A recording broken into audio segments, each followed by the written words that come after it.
So I grew up in a deeply religious household, and my dad pastored a church. He not only pastored a church, he pastored a Pentecostal church. And I don't know if you know much about the Pentecostal people, but they're a lively bunch. Prophesying and raising the dead and Holy Ghost speaking, tongue talking, rapture, knowing. And I grew up in that kind of religion where it was just, I was surrounded by it. It was part of every breath that we took. My parents lived it, loved it. My mom still lives it and loves it today. She's extremely religious. She talks to God everywhere she goes. God is her best friend.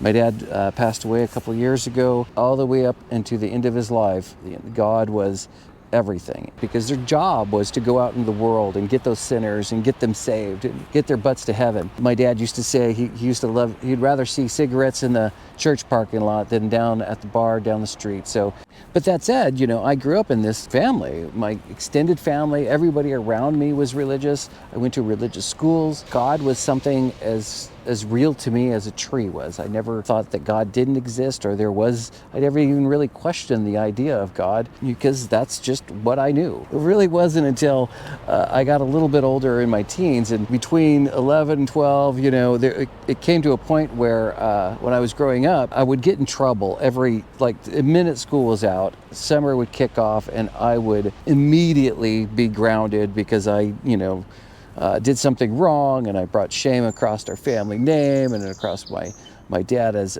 a minister. But back in the day, we only had 4 channels of TV. We had NBC, CBS, ABC, and then we had PBS, which is our local broadcasting network. PBS would only show cooking shows and documentaries, or some weird local person that was kind of your first kind of conspiracy theory type of people that they made it onto the public broadcasting, and they got an old camera and made do. They were the first round of influencers. So one week I came across this documentary about evolution, and it wasn't that type of evolution video where it showed we had monkeys and then Neanderthals and then some mixed human and then into the modern age. It was really a documentary on Charles Darwin and his trip to the Galapagos Islands, how he really kind of started to formulate the concept of evolution in his mind.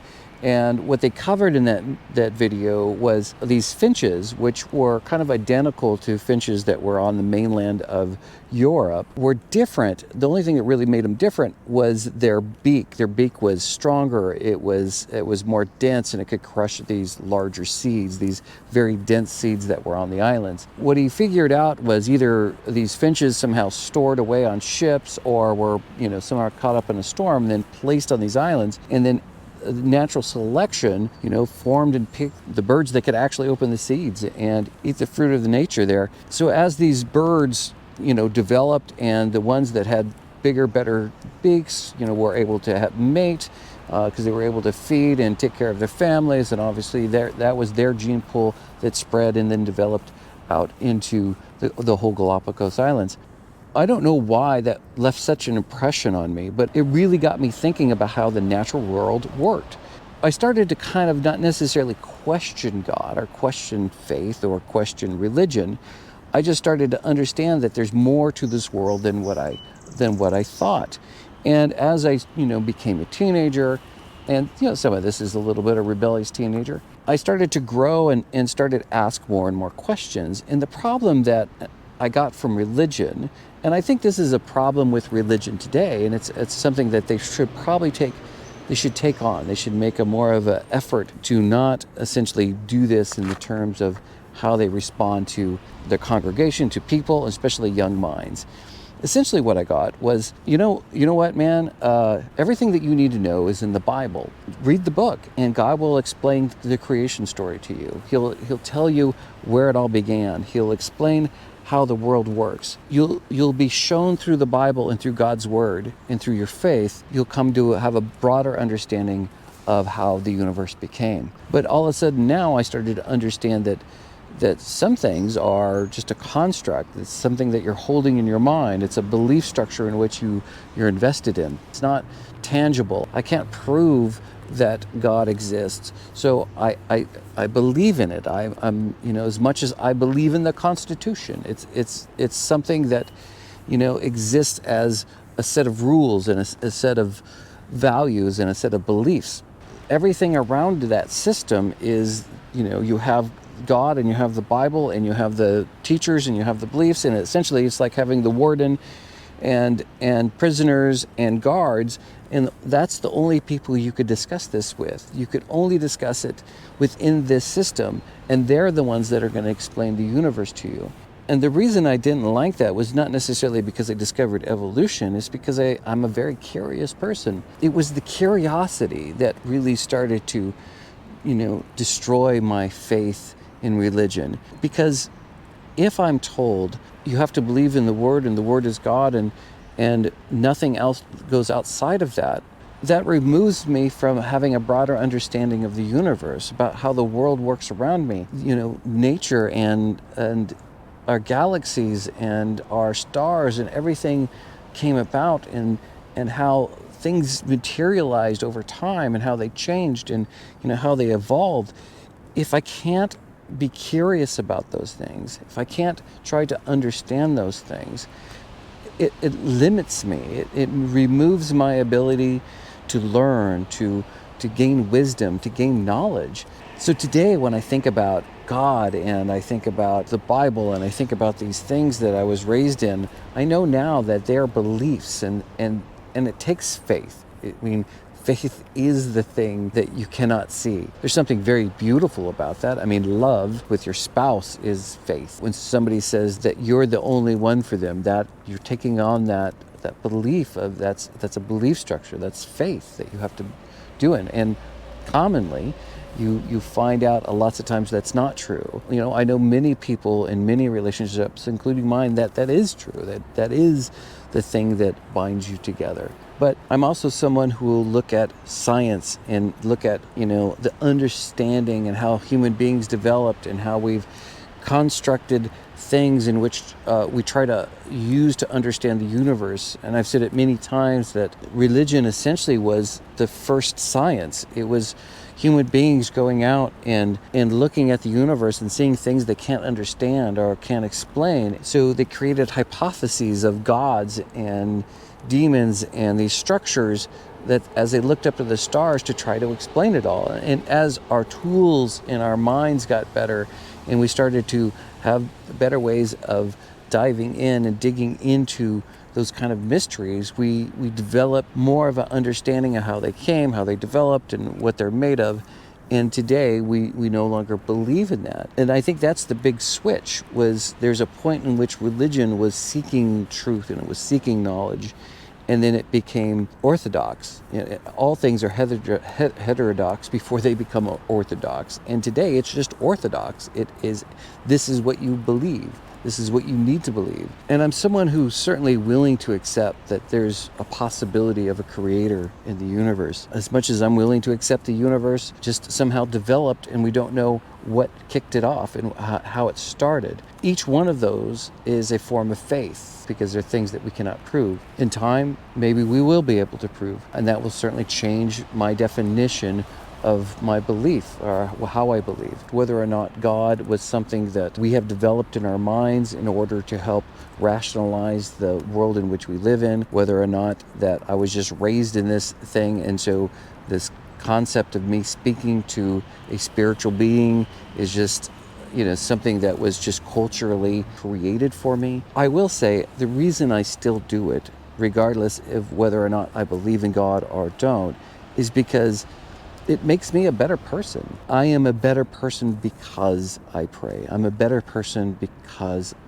I talk to God. Whether or not he, she, them, they, or it exists or doesn't exist, when you have something in your mind that you talk to, that you discuss things with, you're talking about your desires, you're talking about your actions, you're talking about the things that fill your heart with joy, that fill you with sorrow, that you get angry and frustrated about, and you look upon the world and want some answers. It elevates your thoughts. It elevates your understanding. Knowing that this so-called spiritual creature, that's, whether again is in my mind or it's just part of the universe, knowing this spiritualness knows my ego, able to look through all my bullshit. It's able to understand me at a very fundamental level when I'm trying to rationalize some new desire that might not necessarily be something that's beneficial for me. It's just something I want really bad.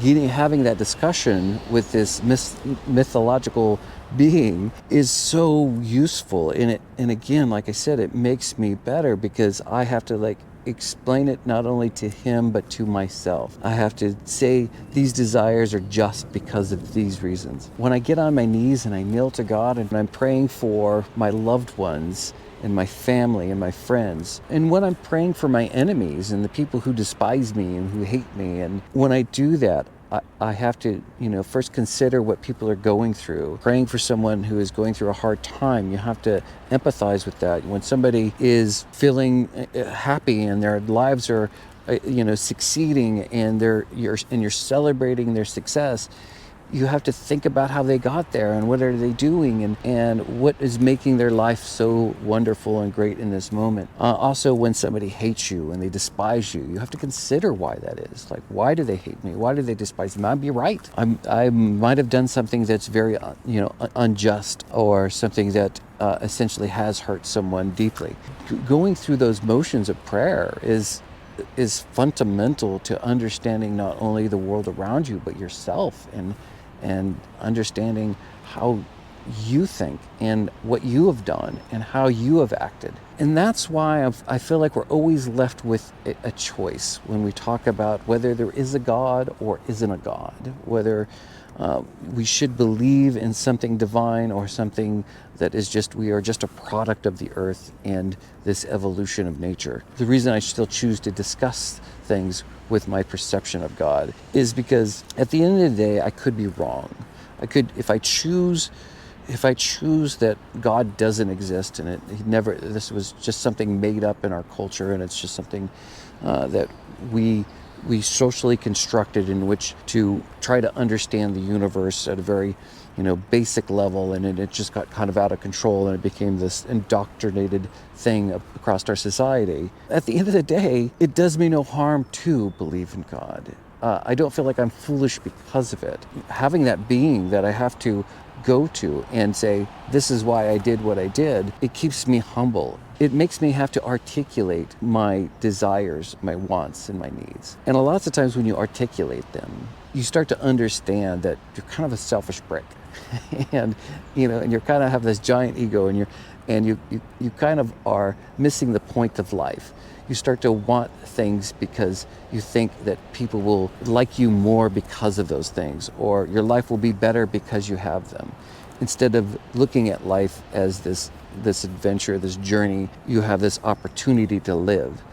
And you get lost in obtaining things. The minute you get them, your eyes are gazing upon something new, and your life is spent trying to obtain things that you never really love, you never really have enjoyment of, you never really appreciate. Having God make me think about others, make me think about myself, and make me think about the things that I want, makes me go, okay, is that really what you need? Is that really what would make your life better?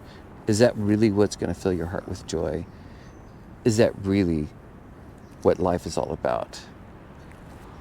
With all that said, even though I don't necessarily believe wholeheartedly in God, I choose to act like he exists.